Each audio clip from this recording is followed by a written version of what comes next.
The pearl tops construction is not difficult, but it is unusual. So I wanted to show you in this video all the basics of how pearl is constructed so that you don't have any surprises when you start making it.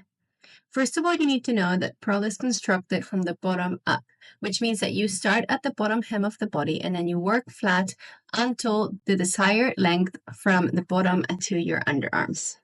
Okay, so here I have completed my body at the length that I want, and I finished my chart finishing on a row 8. Yeah, so I finished row 7 and now I am on a row 8, which was just Tunisian simple stitch till the end, and I am on my return pass. So I've return pass a few stitches here, but I'm going to continue to return pass until the end of the front. Then I'm going to make a chain for the sleeve, and then I'm going to reattach, continue at the back, and then fasten off and cut my yarn, and then I'm going to make a chain and then finish the other front. So I'm going to show you how that is done, because it sounds complicated, but it really is not. So here it's important that you count your stitches as you go. And I've returned past a few stitches, so I'm going to continue my return pass until, for my size, 57 stitches have been worked.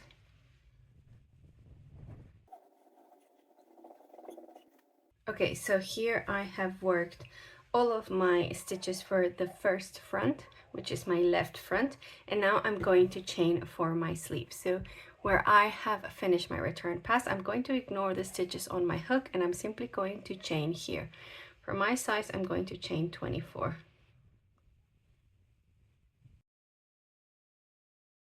Okay, I've got my 24 chain, so I'm going to chain one more and tighten that one to fasten off.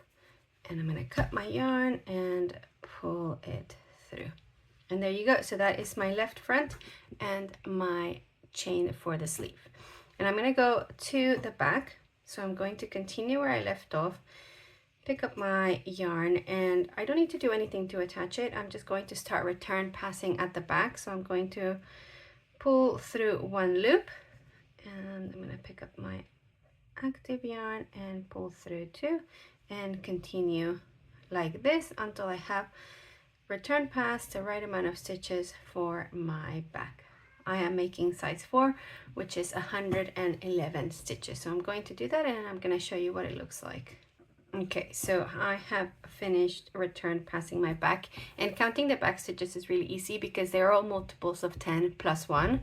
So I can just count the repeats. So 1, 2, 3, 4, 5, 6, 7, 8, 9, 10, 11 repeats plus that one extra stitch, and I finish at the exact same place as the other front, as the other side of the back, so that the fronts will look the same.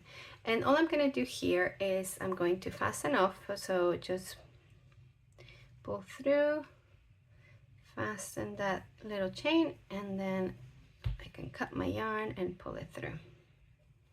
Nothing fancy there. Okay, and then I'm gonna finish my next front, but for that I'm going to start with a chain. So I'm gonna chain the same amount of stitches as I did for my other sleeve. I am not modifying the pattern at all. I am going to do 24 chains for my size.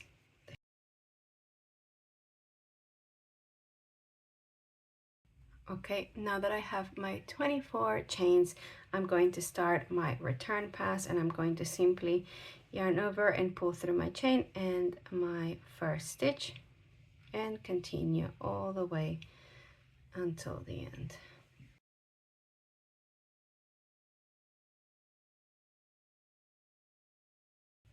Okay, so this is my front.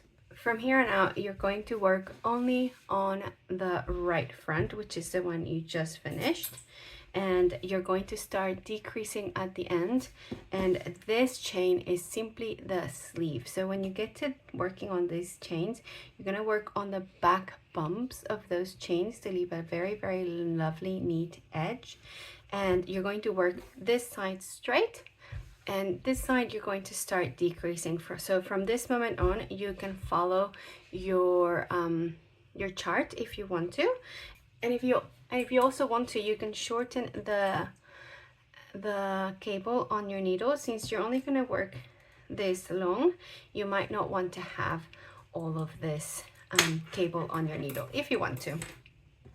When you are working here, the pattern is going to tell you to place a marker either on the second stitch of the sleeve or on the first stitch of the sleeve of the chain for your sleeve, depending on your size.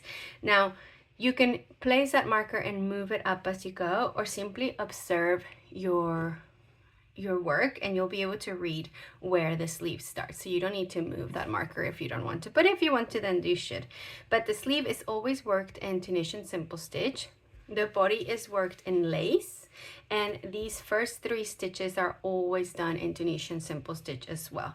And the decreases will always happen on the 4th and 5th stitch. And the lace pattern will remain the same. It will just be altered at the edge. So either follow the written instructions or follow the chart. After you have finished this front, you're going to do the same thing, but with the left front, which is done starting at the sleeve, and then you work your way through the lace and do the same decreases on the neckline.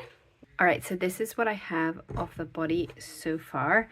As you can see, both fronts have been completed, and here I have my live yarns on both sides, and I've got my v-neck and my sleeves, and it's all good.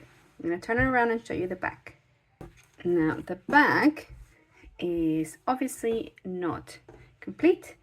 We have not worked it. So what you're gonna do now is on these stitches, this is the starting, that chain you made at the end of the body.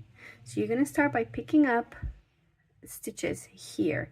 The way you do that is you simply insert your hook and pull up a loop. So you're going to insert your hook and pull up a loop in each of these chains at the bottom of the sleeve, and then you're going to work your lace pattern across the back, and then you're going to do the same thing at this side, and from there you're going to work the back upwards, and when you get to the top of the back, which is going to be around here, it's going to reach all the way to the top of the front, then you're going to work your short rows, and then you are going to join it on the side. So check out the video on how to join the front and the back, but I will show you how this looks like before the short rows. Okay, so here I've worked the first row of the back, and it's a bit hard to see what's happening, but this is the lace back stitches, and then I have my sleeve and my other sleeve, so it'll kind of curl up into this like little loop. So just make sure to, you know, trust the process. Also, the very first stitch of the lace after the sleeve on both sides is a bit tricky to see. So you'll see how it kind of turns that way. So it's a bit tricky to find that very first stitch, but trust the chart and the pattern. Know that that stitch is there. So make sure you find it. Sometimes because of the fastening off or the starting, it kind of gets lost, but make sure you find it and do that decrease right there, and also in here. All right, and that's it. I'm going to continue the back, and then I'm going to show it to you in a bit. Okay, so this is what the back looks like so far. As you can see, the sleeves are over here, and this kind of folds like that, and these are the fronts on the wrong side. So now what I'm going to start doing is the short row. So you have finished your back here on a lace row, which means that the next row is going to be a Tunisian simple stitch row. The way the short rows work is very easy. You just work all this way until around here, somewhere closer to the sleeve. Then you're going to turn around and go back around the same spot, and then when you come back this way to the next stitch, to the next row, you're going to do something called a double loop, and then you're going to do that back here, but a little bit further up, and then back to the same spot, and then back a little further up and to the same spot, and you're going to do that over and over again until you're around here in the middle of the neck.